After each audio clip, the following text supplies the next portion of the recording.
Olá, sejam todos muito bem-vindos ao podcast Cristã Universitária. Se é a primeira vez que você está assistindo esse vídeo, eu convido você a ir lá no Spotify e ouvir todos os nossos episódios de Cristã Universitária, a sua mentoria acadêmica para a fé. Aqui no YouTube nós estamos começando ainda algumas lives, alguns podcasts de vídeo, mas lá no Spotify tem muitos episódios de assuntos filosóficos, reflexões cristãs, reflexões científicas, para ajudar a nossa fé durante a nossa trajetória na universidade. Então, hoje eu tenho a alegria, né, de estar com o Samuel. Samuel tem 26 anos, ele é formado em análise e desenvolvimento de sistemas pela FATEC Campinas. Ele é membro da Assembleia de Deus em Campinas. Ele está cursando o curso de formação de obreiros. Também atua como secretário de missões, tesoureiro da igreja local e também exerce a função de tesoureiro setorial dos jovens. Samuel, muito obrigada por aceitar o convite de estar aqui nesse primeiro podcast de videochamada. E eu gostaria, né, primeiramente, que você se apresentasse, falasse um pouco da sua trajetória profissional, como que surgiu o seu interesse pela área de tecnologia, e como você decidiu que ia cursar análise e desenvolvimento de sistemas na FATEC. Boa noite, Daniele. É um prazer poder participar do seu podcast. E vamos falar um pouquinho de como que foi minha trajetória, como que está sendo, né, hoje na área profissional. E começando, então, já adiantando as coisas, a história começa basicamente assim. Aos 7 anos de idade, eu ganhei um computador bem novo, curioso, mexia em tudo, não tinha tanta noção assim do que estava fazendo. Mas naquela época eu tinha que praticamente formatar o computador toda semana, porque de tanta curiosidade que tinha, ia entrando em qualquer site, qualquer coisa para pesquisar e acabava sempre pegando vírus. E eu não sabia como formatar o computador. Então eu sempre tinha que pedir para uma outra pessoa formatar, e aí ficava meio chato, né? Ficava sempre pedindo para outra pessoa ficar formatando, todas as vezes que eu mexia, assim, praticamente. E então eu decidi, falei, ah, não, eu tenho que aprender por mim mesmo. E é até bom, pensando já futuramente em alguma coisa. E aí eu tive a oportunidade de, nessa época, já próximo ali dos 13 anos de idade, de poder fazer um curso de técnico de manutenção, de micro na época, que foi ali que despertou, porque eu tive o primeiro contato, assim, com várias áreas de TI, de tecnologia, e foi onde deu o pontapé inicial. Então foram aulas de hardware, aulas de software, aulas de desenvolvimento, e foi onde tive esse primeiro contato. A gente Legal. pode. Então, agora tem uma outra situação que também foi bem interessante. Essa já foi ali na transição do ensino fundamental para o ensino médio também, onde a gente tinha, na nossa escola, a gente tinha a sala de informática, e sempre tinha algumas aulas de informática durante a semana, e os professores, de tanto ver a gente utilizando a sala ali fora do horário de aula, eles acabaram chamando, né? Falaram, ah, vocês não querem serem monitores? E aí vocês ficam aí, quando vocês estiverem livre, tiverem outras pessoas precisando da sala, vocês ajudam, vocês ficam cuidando da sala. Então ali foi uma outra oportunidade que a gente teve, né? Que eu tive, de poder me aperfeiçoar um pouquinho mais ali, ainda na fase da adolescência, com TI também. Uma experiência Aham. muito boa. Deixa eu contar a minha experiência com o computador, tá? Porque eu sou da geração Y e eu peguei essa transição de minha infância foi sem computador e depois eu tive que Sim. aprender durante a adolescência, né? Então, eu também tive algum contato, assim, quando eu era menor aprendiz, pelo patrulheiro, e eu não sabia mexer nada, não entendia Excel, não entendia as aulas de informática que a gente tinha. E aí eu fui ser patrulheira, né? E aí eu fui para a Secretaria de Pós-Graduação e da Unicamp. E quando eu cheguei lá, o meu chefe, na época, ele só falou assim: ah, aqui, esse é seu computador. Aí eu sentei e falei assim: meu Deus, o que que eu faço? Bom, eu sei que se eu entrar aqui no navegador, né? e eu colocar Google, eu vou entrar no site da Google e ali eu vou para os outros sites. Foi desse jeito. E eu comecei a aprender mais quando eu estava trabalhando Sim. mesmo. Meu primeiro contato, de fato, com a internet foi com meus 18, perdão, meus 16 anos. Foi desse jeito. É. É sempre bom, né? Quando a gente relembra como que foi nosso primeiro contato. É uma nostalgia muito boa, assim, de se lembrar. A gente pensar que você e eu também, a gente pegou. Essa parte já foi um Transição. pouco mais pra frente, né? Não foi tanto na transição. O computador ele já é bem mais antigo, parte de computador de internet. Mas poder ter aquela nostalgia de lembrar, nossa, eu ainda consegui pegar na época que as coisas ainda era no começo, não tinha No muita coisa, começo. utilizava Orkut na época, tinha várias coisas assim que você olha pra trás e te dá aquela sensação gostosa. Verdade. Muito bom. E aí, deixa eu te perguntar, na época que você começou os estudos, assim, você já pensava em estabilidade financeira ou essa preocupação só veio depois? Quando que começou os seus interesses por investimento e educação financeira? Ah, esse é um outro tópico legal que eu gosto também bastante. Então, você citou do patrulheiro, eu também fui patrulheiro, e a minha primeira oportunidade de emprego foi justamente numa empresa de tecnologia aqui de Campinas.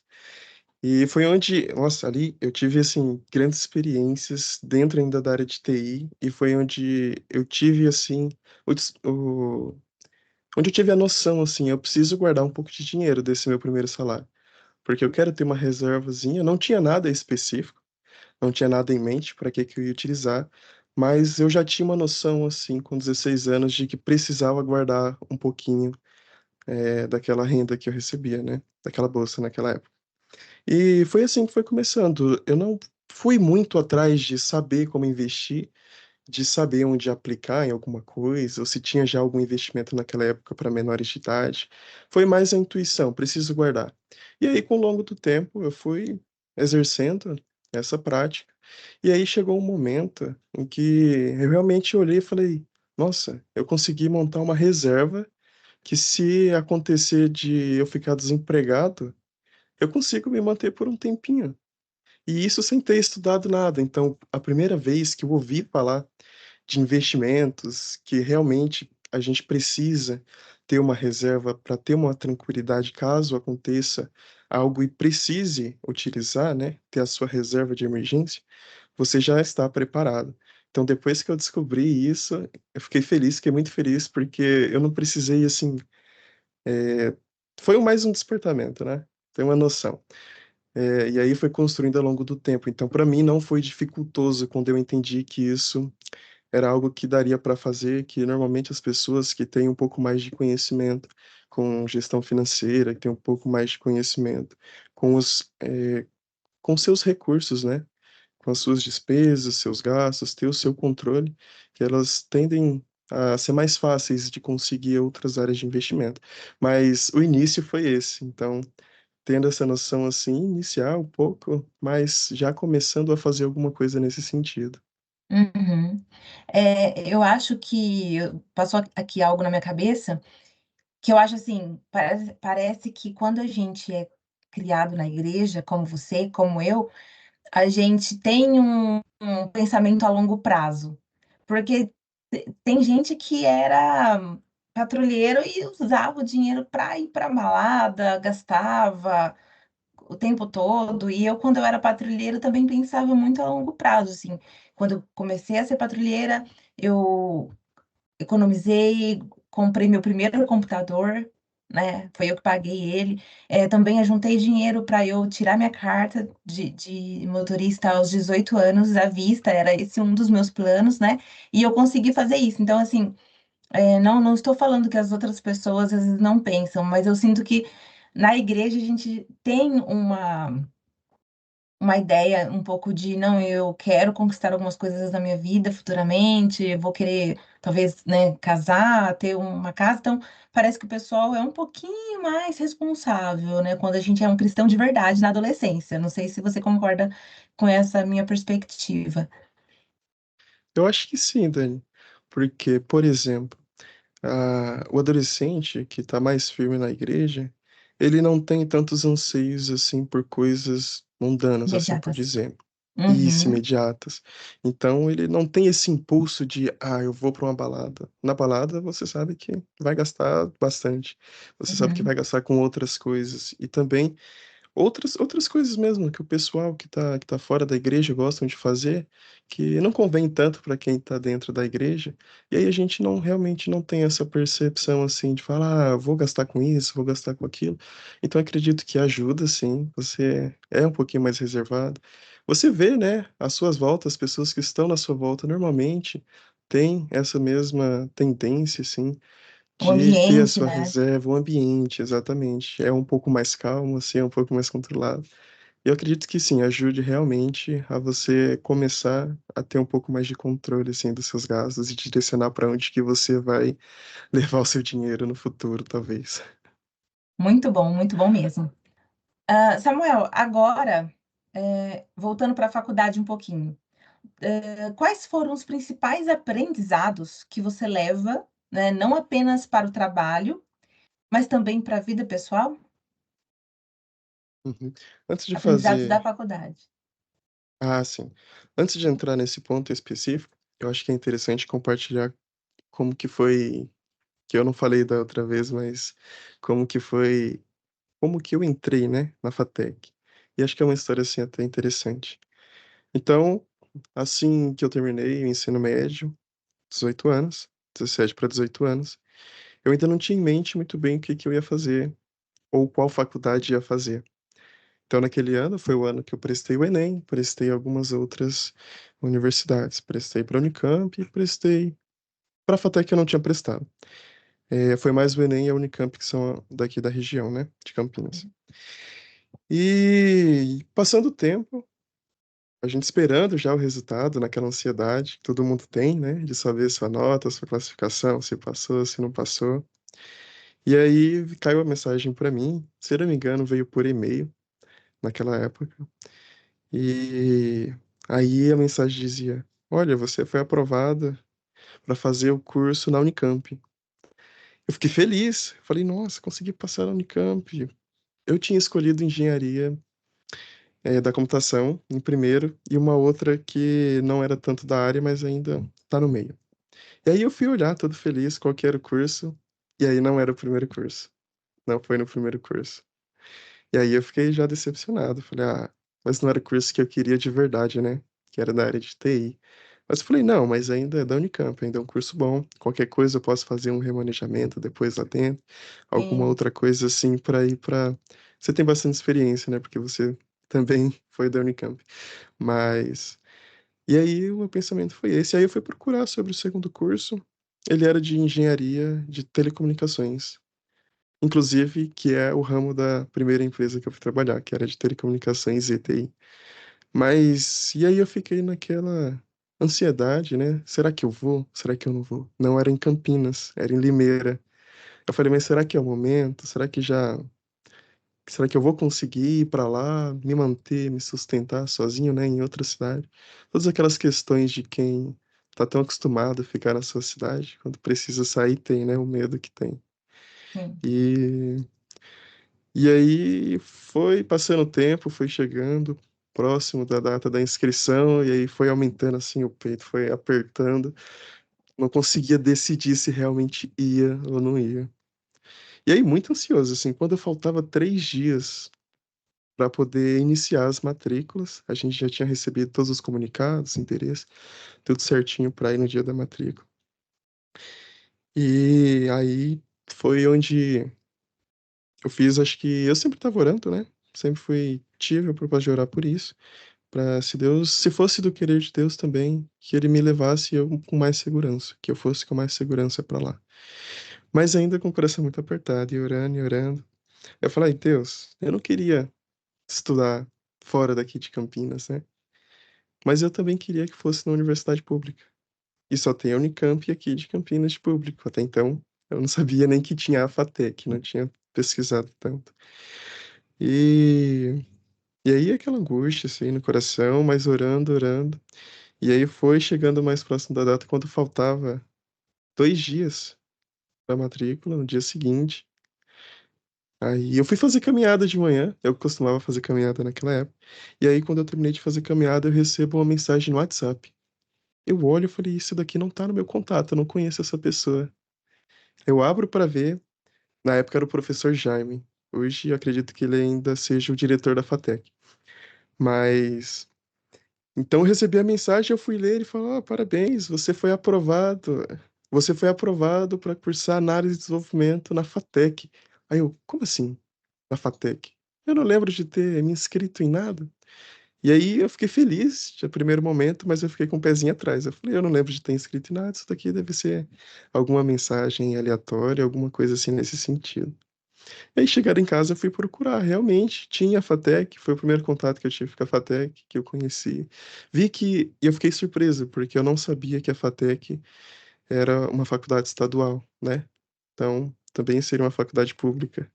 E aí eu fiquei feliz, falei, nossa, eu consegui passar então num curso que eu queria, era dentro da área de TI. E eu tava tão ansioso porque o outro não era tanto dentro da área de TI. E aí eu gosto de pensar assim nesse momento, porque é um dos acontecimentos assim da minha vida que eu vejo que Deus estava cuidando, porque eu não Uhum. tinha outra perspectiva para fazer algum outro curso, era aquele da Unicamp e talvez seria aquele. E aí assim, de repente apareceu a oportunidade de fazer análise de desenvolvimento de sistemas na FATEC. Foi muito bom. Que bom. E Só queria fazer um adendo sobre mudar de cidade, né? Eu estudei em Piracicaba, uns 70 quilômetros daqui, mas assim, eu já sabia que lá eu ia ter moradia, eu já estava acostumada com o ambiente universitário, então para mim foi um pouco mais tranquilo, entre aspas, né? A minha mudança, mas realmente, assim, a primeira semana lá eu fiquei, nossa, tô em outra cidade, tô sozinha. E tanto que quando eu estava na Unicamp aqui, eu não procurava os cristãos na universidade, na Unicamp. Mas quando eu fui para Piracicaba, ter um grupo de cristãos ali foi fundamental para eu me sentir acolhida, sabe? Aquele acolhimento uhum, de Deus mesmo, de, poxa, tem outros cristãos aqui comigo. E eu sentia muita necessidade de ir para o estudo bíblico cristão, porque eu estava em outra cidade. Ali o grupo era a minha ponte com a fé, era a minha ponte com a igreja, era o mais próximo que eu tinha dentro do campus, né? E muitas vezes eu fui chorando, muitas vezes eu fui chorando para Piracicaba.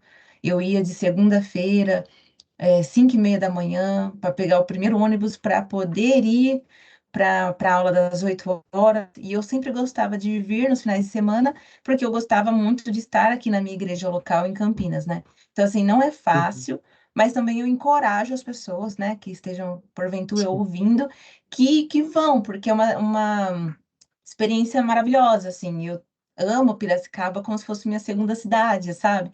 E além disso, é, eu sinto que eu poderia ter cortado mais o cordão umbilical, ficar muito Hum. preso, né, aos nossos pais, à nossa igreja. Nem sempre é tão, assim, a gente vai acabar deixando de experimentar algumas oportunidades. Aconteceu isso comigo, deixei de experimentar várias oportunidades porque eu fiquei um pouco presa, né? E a gente precisa abraçar, às vezes, a mudança, né? Só um adendo que eu gostaria de pontuar. Ah, legal. É, realmente eu concordo com você. É bom que a gente tenha, né, essa liberdade de construir também a nossa própria trajetória. E aí cabe a gente decidir se é o momento, se não é, se a gente realmente deseja isso, ou se não é, ou se a gente só tá sendo também ansioso, né? Querendo fugir já dos pais, já deixar os pais logo cedo e já construir a sua vida sozinho. Mas voltando, né, à pergunta, sei que eu fugi bastante, mas vamos lá. A pergunta era relacionada, né, aos aprendizados que eu tive, Aprendizados. e isso durante a época da faculdade para a vida. Falando mais um pouquinho, assim, do lado mais cristão, né, que foi onde eu senti mais dificuldade. Até então, você citou, né, das pessoas evangélicas que tem ali na Unicamp. Eu acredito que na Unicamp seja um pouco mais forte essa questão, e também na USP. Acredito que tenha um grupo já maior e mais bem estruturado para isso. Sim. Mas aí quando eu entrei na FATEC, a FATEC ela é recente aqui em Campinas, ela não tem muito tempo assim de história. E aí não senti que tinha e não percebi e fui procurar e realmente não tinha esses grupos assim mais de apoio, grupo do pessoal que se encontrava. E eu senti muita dificuldade justamente por isso. Não, na Unicamp em Piracicaba, Ah, que é também separado, né, do restante da Unicamp, também o grupo de cristãos lá era bem menor do que o da USP. então. E aí a gente só conhecia as pessoas que eram crentes quando a gente conversava, né? Quando conversava com uma pessoa outra aleatória, e a gente descobria que, você é crente. Não, eu também sou de qual congregação, de qual denominação você é. Mas fora isso, não tinha, sabe? Aquele grupo que você sabe, eles estão naquele lugar, tem aquele grupo que eu posso ter apoio, posso perguntar, posso mandar mensagem. Não tinha isso. E aí era mais cada um por si. E a gente sabe que dentro da faculdade é bem diversa, né? Os tipos de pessoas, a mentalidade, tem uma grande variedade assim de pensamento. Então, para quem é cristão, é importante que vá com suas convicções cristãs firmes, porque você vai ser confrontado. Você vai ser muito É verdade. confrontado em vários sentidos. E é até bom que você, tendo já uma base assim boa formada e sempre buscando, você tem a sua autoridade ali para, assim por dizer. Você tem mais confiança de se expor. Tudo bem que o ambiente com mais pessoas ajuda, mas aí você vai ter que colocar a cara a tapa e mostrar que você realmente crê em Deus, que você realmente é um cristão. Mas então, durante esse tempo, como a FATEC não tinha esses grupos de apoios, me sentia bastante isolado com relação a ser cristão dentro de uma universidade, dentro de uma faculdade. E todo conflito que tinha, eu não tinha apoio, mas tinha os apoios de fora, o que também é muito importante quando você não tem esses grupos internos. Mas ia conduzindo assim, com diligência, com calma, tranquilidade, sabendo respeitar também as decisões e os caminhos que as outras pessoas, as diversidades. E durante esse tempo, esse período da faculdade, muitos aprendizados, tanto com relação a saber se relacionar com essas pessoas, ter entender o ponto de vista delas e e aí já aproveitando, esse entender o ponto de vista das pessoas para saber se posicionar, como que você vai chegar para essa pessoa, se você vai falar de Jesus para ela, né, porque nem todas as pessoas são iguais e você tem que saber como chegar em cada um, como chegar com jeitinho para você ir convencendo aos poucos cada pessoa. E essa questão de relacionamento foi um dos que teve um maior destaque durante a época da faculdade, porque eu era mais fechado ali na bolha, assim, da igreja, da religião, tanto na escola, meus grupinhos todos eram do pessoal da igreja, e a gente só, Uhum, tecnicamente, ficava mais nesse grupinho. E aí, quando eu fui obrigado a ter experiências, ter contato, fazer trabalho, fazer várias fora da outras bolha. coisas fora da bolha, foi uma experiência, assim, importante. É importante que você tenha essa experiência com as outras pessoas, porque você realmente vai entendendo como que são o pensamento das pessoas, a cultura dessas outras pessoas, e tudo isso você pode trazer para você e melhorar você mesmo, tanto você como pessoa, ou você na área da fé, na área cristã. Você consegue se Uhum. tornar uma pessoa melhor com isso. Muito bom. Esse é uma das coisas. Eu já ouvi algumas críticas sobre isso, né? As pessoas que mais sofrem com choque cultural na universidade são pessoas que vieram de um sistema religioso mais fechado, mais rígido. E a gente vem, né, de um sistema religioso pentecostal, onde as pessoas só falam de Deus o tempo todo, e a gente cresce nessa bolha de cristão, enfim, de ser evangélico, de ir para a igreja, escola dominical, tudo que a gente faz é com os amigos da igreja, a gente não foge muito disso. E aí, quando a gente vai para uma faculdade ou para um trabalho, né, aí a gente começa a ter contato com pessoas que, nossa, eu nunca tive esse tipo de contato tão perto assim, né? Comigo aconteceu muito parecido, por quê? Porque eu também tinha amigas, minhas amigas eram todas crentes na escola, e o pessoal que não era crente, eu não conseguia ter amizade, porque era um pessoal, né, que era Sim. totalmente mundano, que ia pra balada, que ia, enfim, pra festa, fazia coisa errada e tudo mais.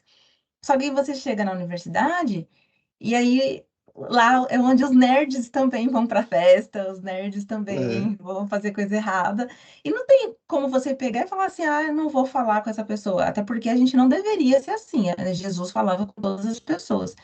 Mas aí você fica muito perto, eu fiquei muito perto de pessoas que, nossa, que fumava, que fazia coisas que no meu cotidiano eu nunca tinha tido contato. E aí eu lembro que até o meu primeiro, segundo ano, eu ficava extremamente assustada, assim, nossa, eu estou, né, Uhum. aqui no mesmo ambiente, um ambiente que eu não Sim, estaria em outra situação da minha vida, e aí depois eu aprendi a ficar um pouco mais confortável, a normalizar.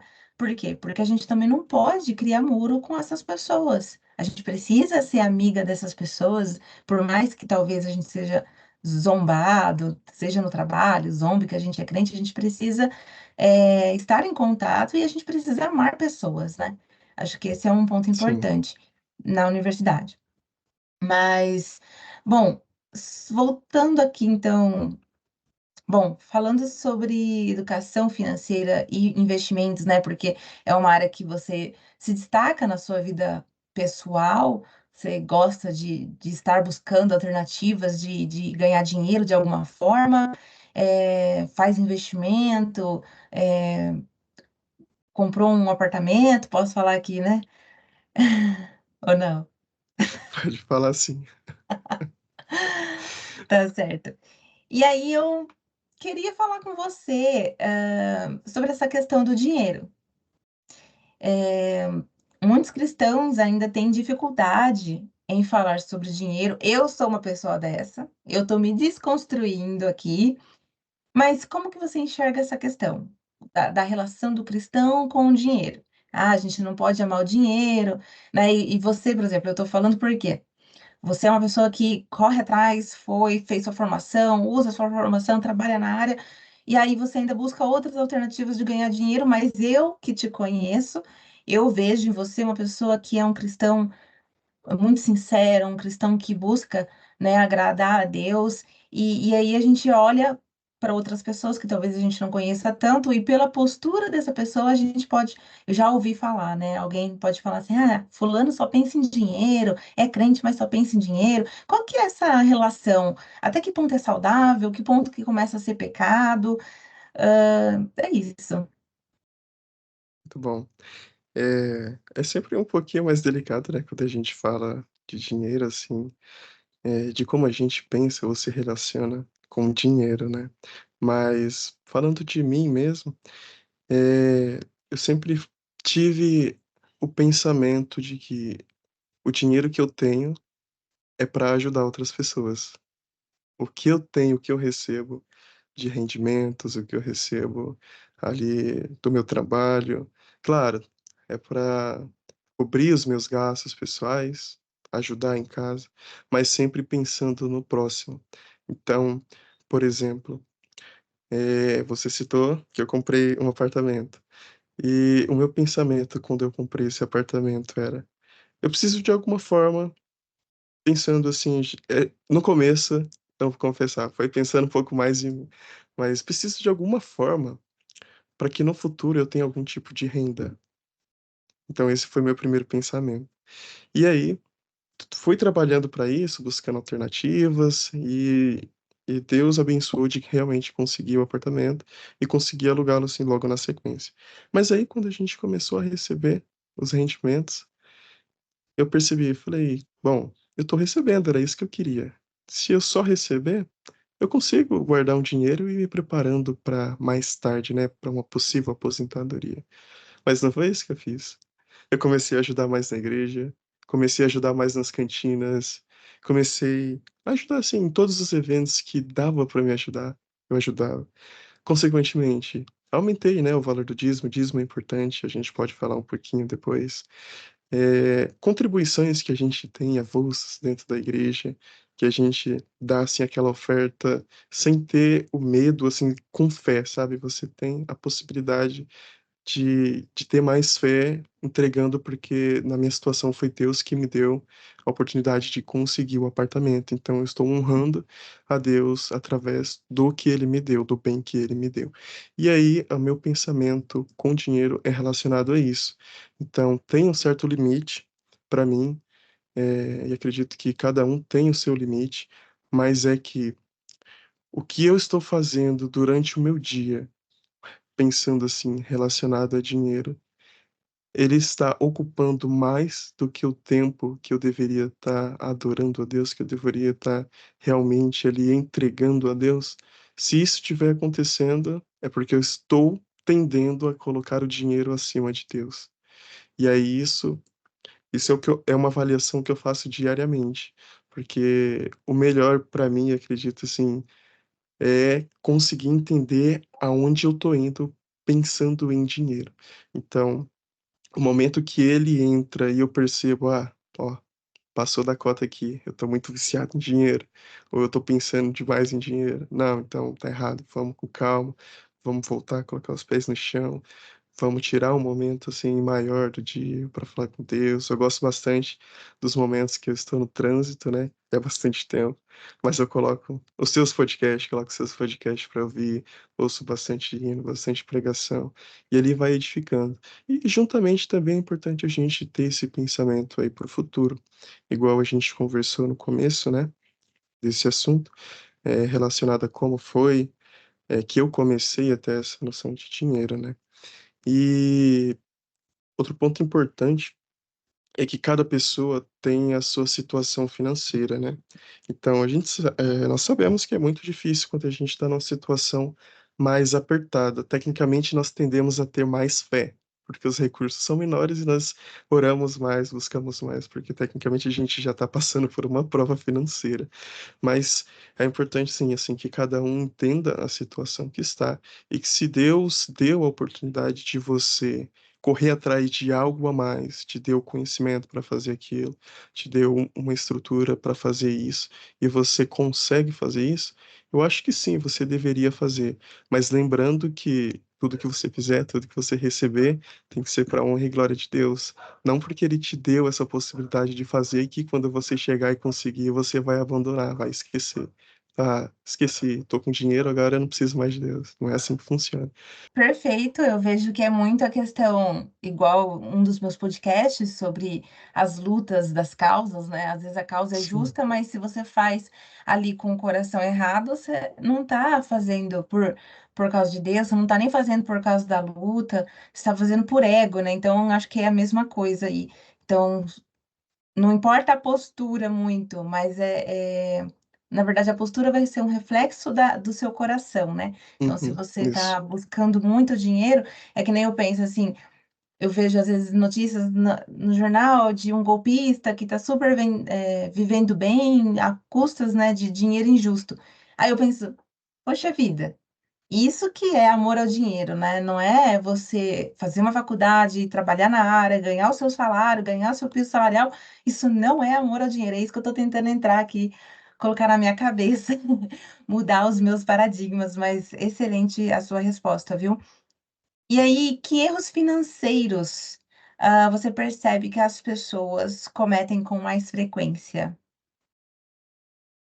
Vamos lá. É, também é um assunto bem delicado de falar, porque é muito particular de cada um. Mas o principal seria a gestão dos recursos. Você saber gerenciar o quanto você tem. Isso, igual eu falei da outra vez, é mais difícil quando você tem menos, fica mais apertado. Então você vai ter que abrir mão de muita coisa para que você não fique endividado. E esse é um dos principais pontos. Tentar não se endividar, tá? Porque a partir do momento que você se endivida, o dinheiro que você estaria utilizando ali para trazer o necessário para casa, conseguir pagar as contas, conseguir ter nem que seja o mínimo do básico que precisa, você vai ter que estar direcionando para pagar essa dívida. E a gente sabe que a dívida, os juros das dívidas é muito mais alto do que o investimento, por exemplo. E aí a gente vai se afundando cada vez mais. Mas supondo que você já conseguiu, você já tem uma mentalidade de que, olha, eu tenho esses gastos, eu tenho essas entradas, e eu sei agora gerenciar e sei para onde está indo. Muito importante também saber para onde que está indo o seu dinheiro. Ter esse controle, eu sei que é chato, no começo, assim, é chato você pegar a notinha, ficar anotando tudo que você gastou, mas no final do mês isso dá uma diferença muito grande, porque você sabe exatamente para onde está indo o seu dinheiro. E aí, se você precisar fazer algum tipo de corte, você consegue olhar para onde você fez as suas anotações e falar: "Ah, isso daqui dá para reduzir esse mês", por exemplo, ou "Isso daqui é supérfluo, eu consigo viver sem isso". E esse acho que é o principal ponto para quem tem, assim, porque para as pessoas, né, que tendem a ser mais gastonas, tendem a ser impulsivas, e aí acabam errando bastante na questão financeira. Mas junto a isso tem o lado que a gente comentou. Se a gente tem a possibilidade de conseguir, ou de buscar, ou de granjear algum tipo de renda extra, isso é muito importante. E vai chegar um momento que, com essas rendas extras, você percebe que a situação fica um pouco mais confortável. Você conseguindo gerir bem, você consegue até sobrar alguma coisa, e aí fica seu caráter, se você quiser utilizar isso para um tempo de lazer, ter um momento melhor, né, um momento, assim, que você pode pensar e falar: "Ah, esse daqui eu posso gastar sem medo, porque não comprometeu já o que eu preciso pagar, já não comprometeu as minhas despesas". E aí, você tendo essa mentalidade, você pode pensar também em já começar com alguns tipos de investimento, que é o que o pessoal sempre fala: "Ah, começa com um CDB, que é mais simples, começa com Tesouro Direto, que é mais simples também de entender, que é mais tranquilo". E aí você vai conseguindo, mas assim, sempre mantendo essa mentalidade: "Eu não posso gastar mais do que eu tenho", porque se entrar em dívida você não consegue crescer aí a longo prazo. Tá certo. Acho que você já respondeu a última pergunta que eu ia fazer sobre isso, que é como que um cristão pode prosperar financeiramente, né, sem perder seus princípios. Você pode até completar um pouco a sua resposta, se você quiser, mas eu queria compartilhar aqui, qual que foi a minha construção de dinheiro. E a minha construção tem muito a ver com a igreja, mas eu acho que assim, eu acho que só eu que fui afetada negativamente, porque todo mundo que eu conheço dentro da igreja corre atrás de dinheiro, consegue ir atrás, né, trabalhar ou estudar, consegue ali ter suas coisas, mas eu acho que eu levei a sério demais um dos ensinamentos que eu tive na escola dominical quando eu tinha uns 9, 10 anos, porque teve uma lição que falou que o consumismo, né, era pecado. O consumismo realmente é pecado, porque as pessoas compram aquilo que não precisam, entram em dívidas, né, e ainda elas, quando elas compram, geralmente é para massagear o próprio ego, para, enfim, às vezes a compra é um ídolo que ela tem no coração. Então, realmente, o consumismo é pecado em vários aspectos, assim. Mas eu levei com tanta, assim, eu fui tão rígida comigo, né, e eu pensei: "Nossa, então eu não posso consumir nada". Para mim, então, se eu quero eu tô com vontade de um sorvete, mas não é um sorvete qualquer, é o sorvete com casquinha de chocolate, o mais caro, daquela marca tal, e aí acaba que eu me sinto culpada, porque: "Nossa, eu estou sendo consumista. Por que que eu quero aquele sorvete da marca mais caro? Será que eu não posso, eh, fa consumir um sorvete mais barato?". Então o tempo todo eu fico me regulando e isso é muito cansativo mentalmente, é algo que eu tô, né, me esforçando para não ficar assim. Então, eu lembro que quando eu me formei, aí eu olhei assim: "Nossa, o meu piso salarial, nossa, se eu ganhar meu piso salarial, é muito dinheiro, eu não posso, ganhar tudo isso", e eu não sou rica, né, eu vim, né, da escola pública, enfim, como você, a gente se esforça muito para alcançar a universidade pública para depois ter esse tipo de pensamento de que: "Ah, eu não posso consumir, não posso comprar nada". Eu lembro que em 2021, né, eu quis comprar uma calça jeans, aquela larga que estava na moda, e só porque era moda, eu me sentia: "Eu não posso comprar", eu me sentia como se eu não pudesse, eu estou proibida como cristã, eu estou proibida de comprar aquela calça. E aí eu fui e comprei, me senti culpada. Depois eu me normalizei, assim. Mas eu me senti culpada porque eu gastei dinheiro com uma calça só porque era moda. E na verdade, eu tinha poucas calças na época mesmo. E, né, por que que eu não vou comprar só porque eu acho bonito? Não é, eu não comprei porque é moda. Porque tem moda que eu não ligo. Mas eu comprei porque eu achei bonita, né? E assim, é difícil para mim, mas às vezes eu acho que eu sou a única pessoa. Quando eu falo isso perto das outras pessoas cristãs, assim, todo mundo olha para mim, tipo, você não tá falando sério que você é assim, né? E eu sou, e é difícil, viu? É complicado. Sim, é difícil. Quando a gente entra nessa situação, que é um pouco mais delicado, assim, de realmente, quando a gente tem uma condiçãozinha de comprar alguma coisa assim, a gente fica pensando: "Nossa, será que Jesus faria isso? Será que se ele tivesse com esse dinheiro, ele iria usar para comprar alguma coisa para ele, ao invés de estar É, ajudando outras ah, o que que pessoas?" Jesus faria nos meus passos? O que faria Jesus? E aí você começa a Sim, ficar surtado, e não precisa sim. disso, não precisa ser tão rígido assim, né? Não, então, eu também tenho um ponto de vista, assim, sobre isso. Porque a gente vive dentro de uma sociedade tecnicamente capitalista. Então, a gente está inserido nesse meio, a gente faz parte desse meio.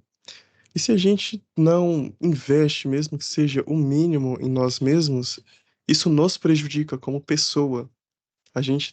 O ser humano tem a necessidade de obter algumas coisas para si próprio, para se sentir bem.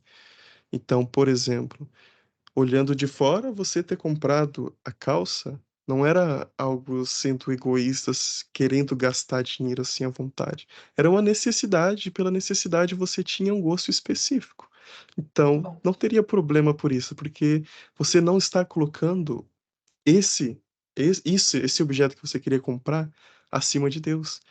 Se você está bem comprando isso, e você não feriu nenhum princípio que você já tem, não mudou nada assim na sua vida que vai tirar, né, da direção de Deus. Nossa, eu comprei a calça. Agora eu vou toda semana eu quero uma calça, eu vou comprar uma calça toda semana.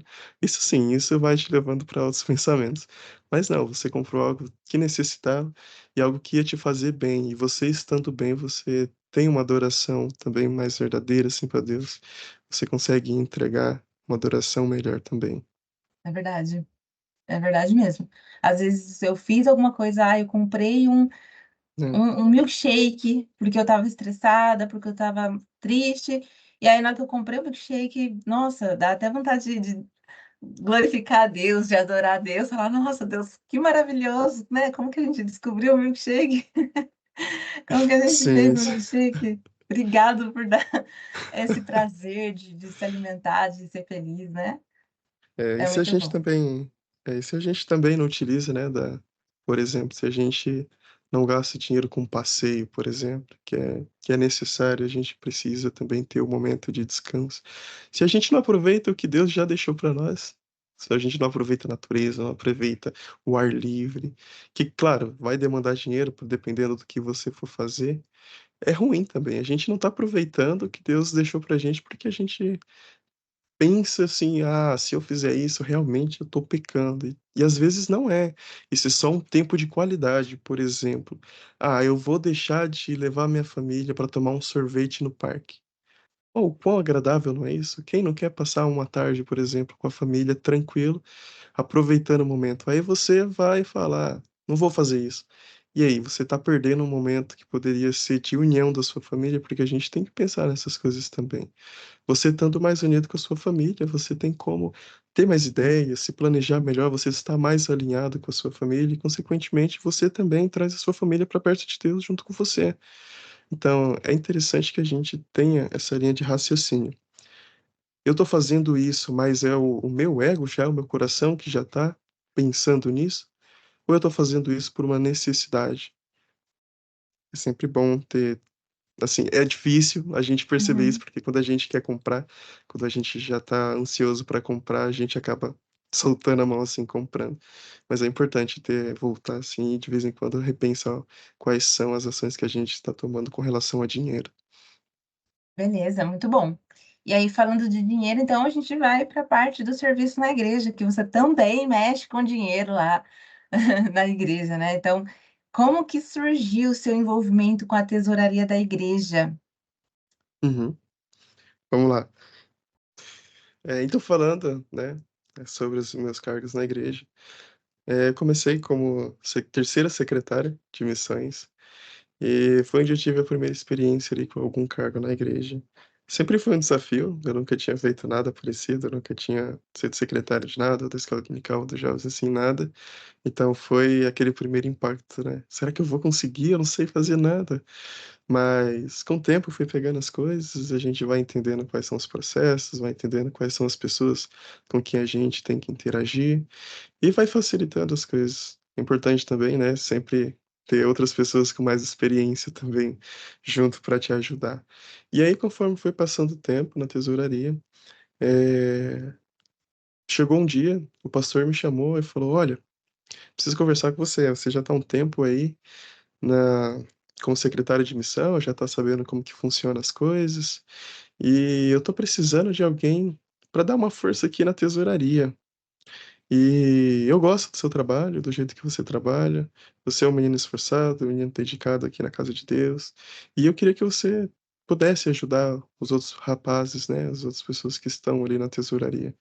Aí eu fiquei pensando: "Eu, pastor, tesouraria? Como assim? Um cargo tão Responsa. alto assim, com tanta responsabilidade, mesmo que seja ali para ficar como terceiro ou só ajudante ali, ainda é muita responsabilidade." Mas ele: "Não, mas você consegue, eu sei que você consegue." Aí eu fiquei meio receoso, eu falei: "Não, eu depois eu dou uma resposta."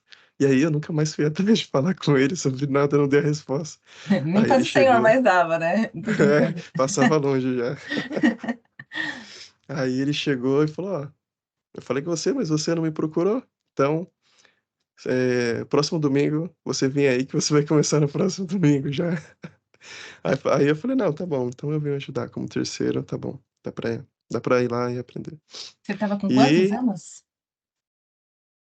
ó, 26, eu já estava com uns 23, 24 anos. Foi agora, foi recente essa parte.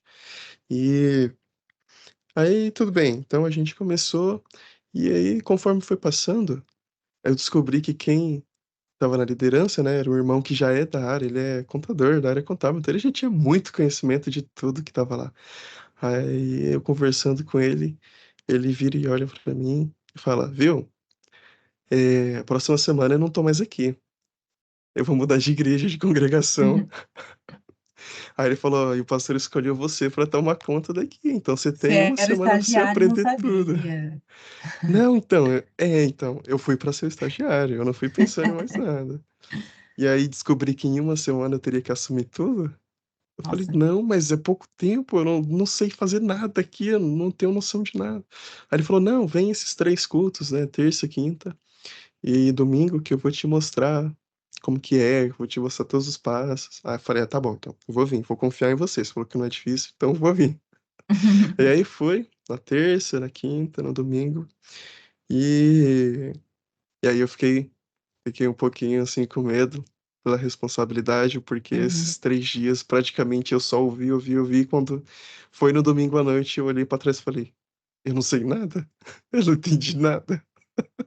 São muitos processos, muitas coisas, assim, pequenas, né, que a gente tem que prestar muita atenção no que tá fazendo.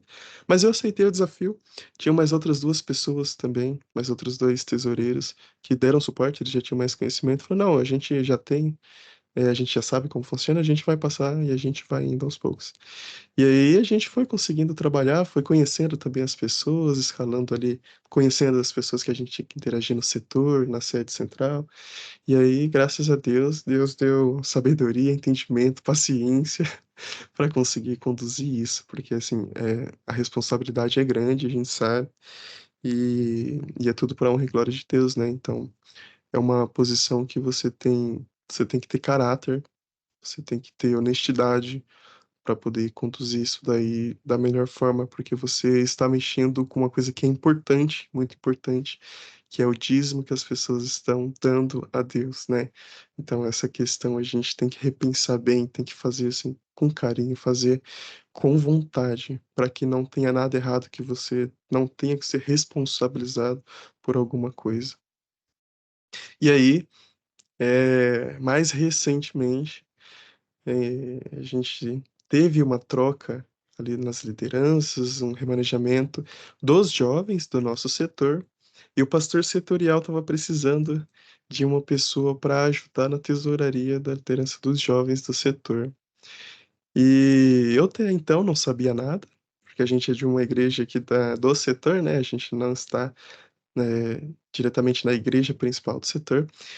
E então liga, manda mensagem para mim, o líder setorial aqui do nosso setor. Ele fala: Olha, falei com o pastor aqui, nosso pastor, e ele falou que era para mim entrar em contato com você, porque ele queria que fosse você que fosse o nosso segundo tesoureiro aqui do setor, e essa ordem veio de cima, tá? Então não tem muito para onde fugir, não. Aí eu fiquei: Eu? Como assim? O pastor? O pastor me procurando? Como que o pastor me conhece? Eu quase nunca falei com ele.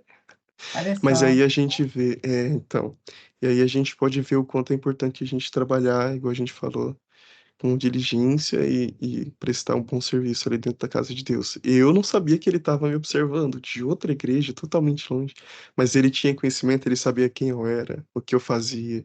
Ele já sabia tudo quando eu fui conversar com ele para resolver essa questão, se eu iria aceitar ou não. E Que ali eu legal. senti. É legal, né? Quando a gente é reconhecido assim pelo nosso trabalho, a gente fica feliz. E aí a gente quer fazer melhor. Então, recentemente, adentrei também para fazer parte ali da tesouraria dos jovens, e está sendo uma experiência assim enriquecedora, um trabalho um pouco maior que a gente tem contato com as outras congregações, mas que o foco é sempre ajudar, né? O foco é sempre a gente está prestando a nossa melhor versão para Deus. E aí, se eu posso ajudar dessa forma, por que não, né? Fazer o meu melhor para a obra de Deus. Excelente. Parabéns. Isso, acho que isso demonstra muito o caráter que você tem e a confiança que as pessoas têm em você. Acho que isso é o fundamental, assim. E como a gente já tinha falado um dia, quando a gente se envolve, né, de coração na obra de Deus, os cargos vêm, né? Ninguém tem que ficar correndo atrás de cargo. Tem muita gente que faz isso, né? E não precisa. É você adorar a Deus naquilo que você faz, né? Que Sim, você vai ser visto sem nem ter uma pretensão de que, nossa, um dia alguém vai me ver. Parabéns sim. mesmo, viu? Obrigado. E só ressaltando um último ponto, essa semana a gente teve reunião, né, aqui na nossa igreja, e o nosso pastor local falou algo bem interessante. Ele disse que quando ele foi separado, que chamaram ele para liderança, para ser pastor, ele já tinha se preparado, mas não com a intenção de ser pastor, mas de se acontecesse, ele já estava preparado. Então a gente tem mesmo que buscar conhecimento, buscar entender como é que funciona esses processos. Se a gente tem o desejo de algum dia assumir algum tipo de liderança, algum tipo de cargo, a gente tem que saber pelo menos o minimamente, né, assim, o mínimo para que a gente possa dar o pontapé inicial e não começar totalmente desprevenido, porque aí normalmente começa na bagunça, até se arrumar demora um pouquinho. Mas é Uhum. importante a gente ter essa visão, né? Ah, talvez eu quero ser um pastor, eu quero ser um pregador, tá? O que que eu preciso já ter de antemão para conseguir, se tiver oportunidade, ficar mais fácil de conseguir chegar. Então é interessante. Muito bom mesmo. E você falando assim de estar preparado, né? Sem pretensão, ou ter uma pretensão saudável, né? Porque é ruim também quando você sabe de alguém que chegou num cargo e outras pessoas falam, ah, mas a pessoa pisou, não que puxou o tapete, isso não tem muito dentro da igreja, não tem. Mas de você saber que a pessoa, ela estava ali lutando por aquilo e às vezes tem gente que fala assim, ah, fulano nem conversava comigo depois que conseguiu tal cargo, aí virou amigo de todo mundo. Não sei, tem pessoas que estão com o coração errado também, né? Aqui a gente critica tudo, tá? A gente não passa pano para ninguém, não. Então tem É, isso, então é muito importante que seja de forma genuína, né? Para que a obra sim, de Deus seja feita de uma forma genuína, saudável, espiritualmente saudável, né? sim. Isso é interessante que você falou.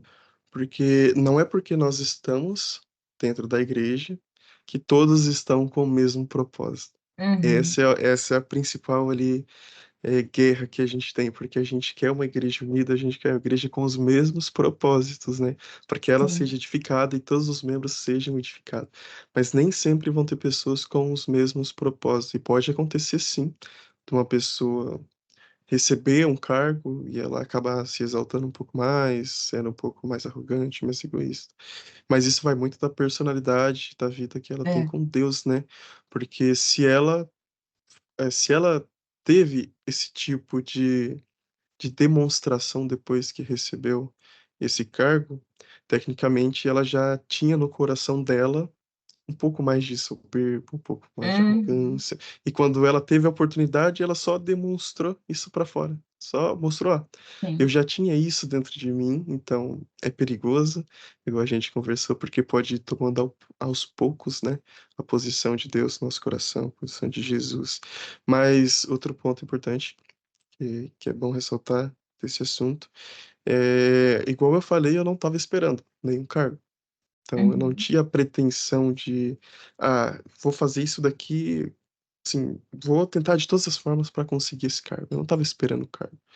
E aí, Muito bom. Deus aprovou de eu receber um cargo e foi no tempo dele. Então, o melhor momento para você receber um cargo é quando Deus escolhe a pessoa, mostra para Uhum.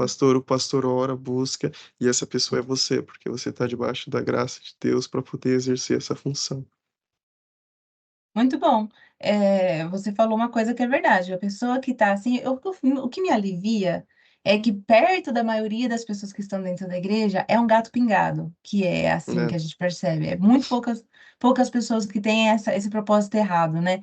A maior parte das pessoas dentro da igreja, elas querem fazer a obra de Deus porque elas estão realmente preocupadas com o andamento da obra, com a igreja, com as pessoas. Isso me deixa bastante aliviado.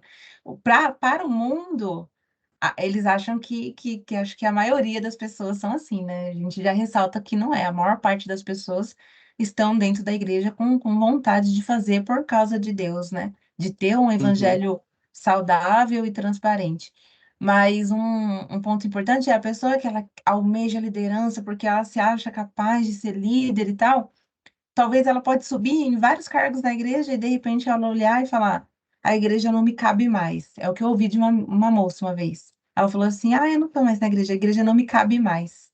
Então, assim, cresceu tanto que agora a igreja é pequena para mim. Eu tenho que crescer fora da igreja, eu tenho que ir para uma empresa, eu tenho que, né, crescer em algum outro aspecto, porque a igreja já deu o que tinha para dar. Então, essas pessoas não foram convertidas, ou se já conheceram a graça, se afastaram, né, da verdade do evangelho, né?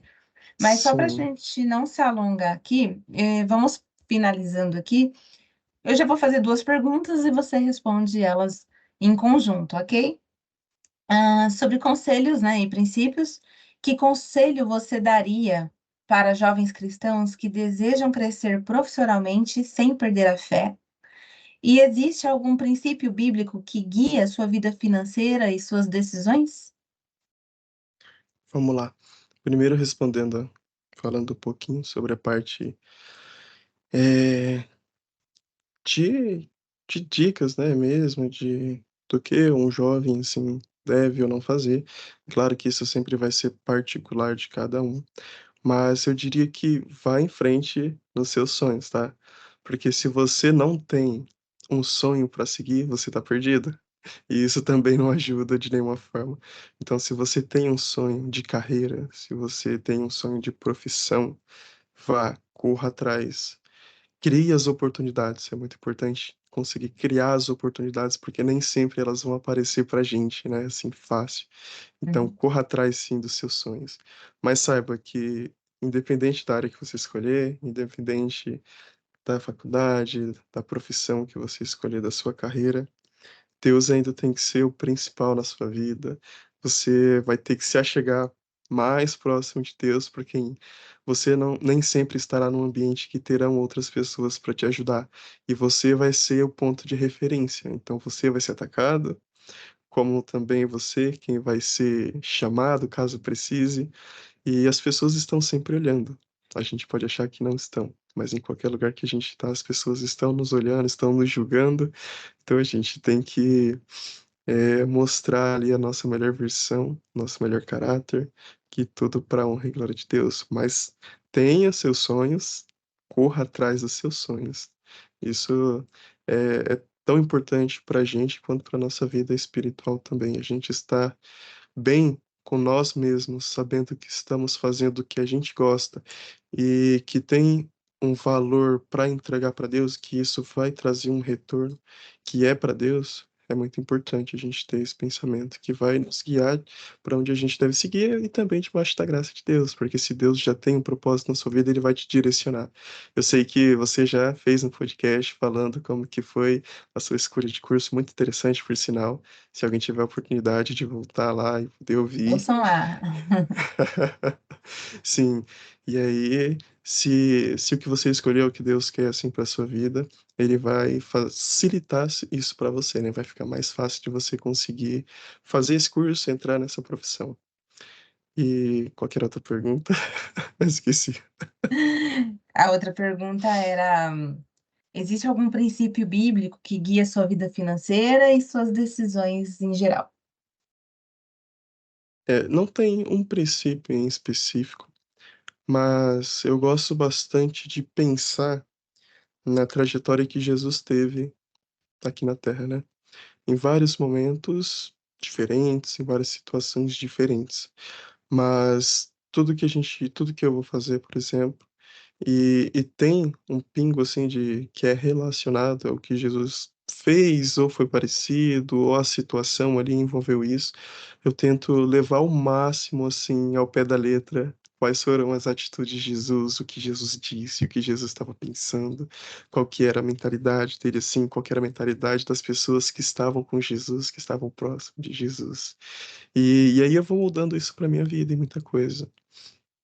Então, por exemplo, eh, quando eu penso que eu estou passando por uma dificuldade muito grande, eu olho para os caminhos de Jesus e falo: "Ah, quem foi que passou a maior dificuldade aqui dessa terra? Quem foi que sofreu, assim, o maior sofrimento que teve nessa terra foi Jesus".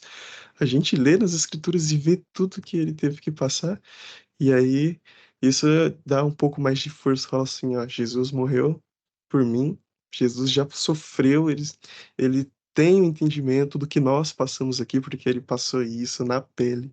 Então, se Jesus conseguiu, ele ainda dá esperança para nós, e ele nos mostra o caminho que a gente tem que seguir". Então, em vários outros momentos aí da trajetória de Jesus na Terra, eu gosto de usar isso para minha vida, sempre pensando nesse caminho. Excelente. Isso me lembra que quando eu estava na faculdade, eu lembro que eu estava um pouco sem amigos, assim, houve um afastamento dos amigos de Campinas, e aí eu fiquei, nossa, Senhor, eu tô sem amigos. E aí eu lembrei que Jesus, quando foi orar, né, um pouco antes da sua morte na cruz, os três mais próximos que ele chamou estavam lá dormindo, né, e ele ficou sozinho. Então eu falei, nossa. Realmente, Jesus já passou por todas as situações e a gente Sim. pode olhar para ele, né. Excelente.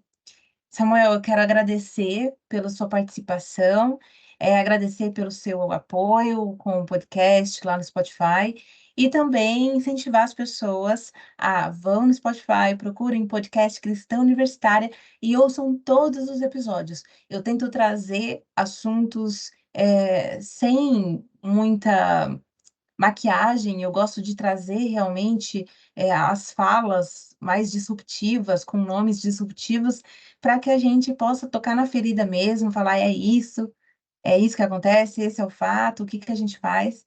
Então, eu convido vocês a irem lá no Spotify, procurarem o podcast Cristã Universitária. E eu que agradeço, tá, Dani? Foi um prazer poder participar do seu podcast. Que Deus continue te abençoando, que esse podcast possa alcançar muitas pessoas e que possam fazer também a diferença na vida delas, tá? Vou dizer, eu ouço bastante seus podcasts, estão muito bons. Espero que continue assim, espero que possam realmente alcançar pessoas e que essas pessoas possam, se sentir transformadas. Muito obrigada, Samuel, muito obrigada a todos que assistiram. Até mais.